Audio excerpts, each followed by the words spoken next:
Good day, ma'am. This is Esther Eno again, together with my partner, Mr. Matt Louis Mosca.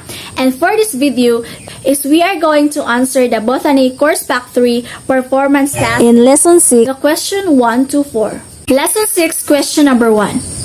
Based on the discussion, what is difference between light-dependent and light-independent reaction? So, we are going to determine what is the difference between the two of them. So, in the light-dependent reaction, energy from sunlight is absorbed by the chlorophyll and that energy is converted into stored chemical energy. In the light-independent reaction, the chemical energy harvested during the light-dependent reactions drives the assembly of sugar molecules from carbon dioxide. So the difference between light-dependent and light-independent reactions affect on plants. During light-dependent, it needs light to react, and like light-independent, it doesn't. Light-dependent reactions happen by producing ATP and NADPH from all the energy that comes from the light. That's why light-dependent can't react, because it depends on light to do so.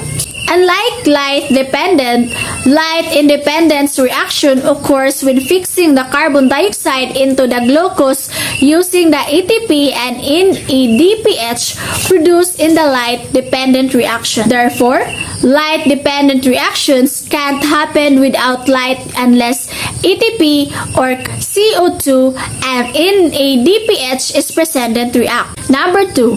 How are photons absorbed and utilized in the first stage of photosynthesis? So photosynthesis occurs in two stages.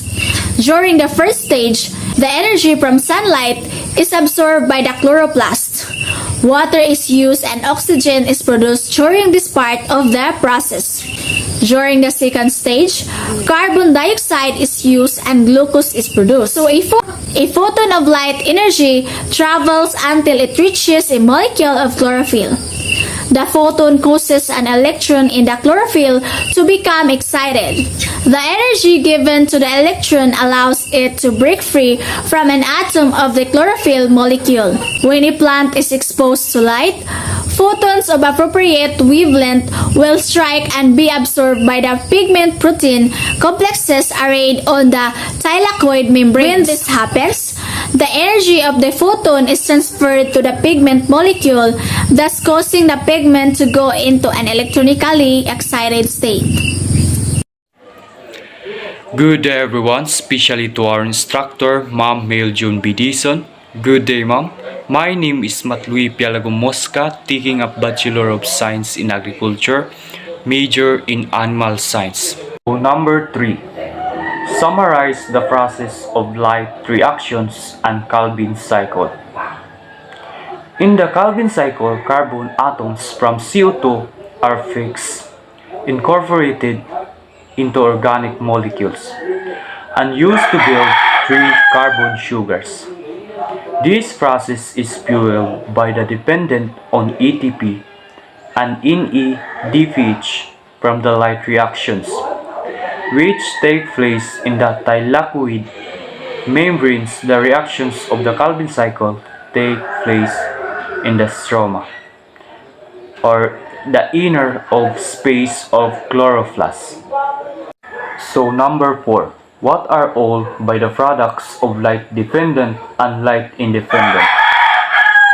So for light-dependent reactions, the overall inputs of the light-dependent are water, light, inorganic phosphate, nicotinamide, adenine, dinucleotide phosphate, or NADP, and adenosine diphosphate, or ADP. The output of the reactions are NADPH, NADP, hydrogen, adenosine triphosphate, ATP, and oxygen. So for the light-independent reactions, the overall inputs of the light-independent reactions are carbon dioxide, NADPH, and ATP. The final output of reactions is glyceraldehyde 3-phosphatases. The substrates of photosynthesis are water, carbon dioxide, and light, whereas the products are glucose and oxygen.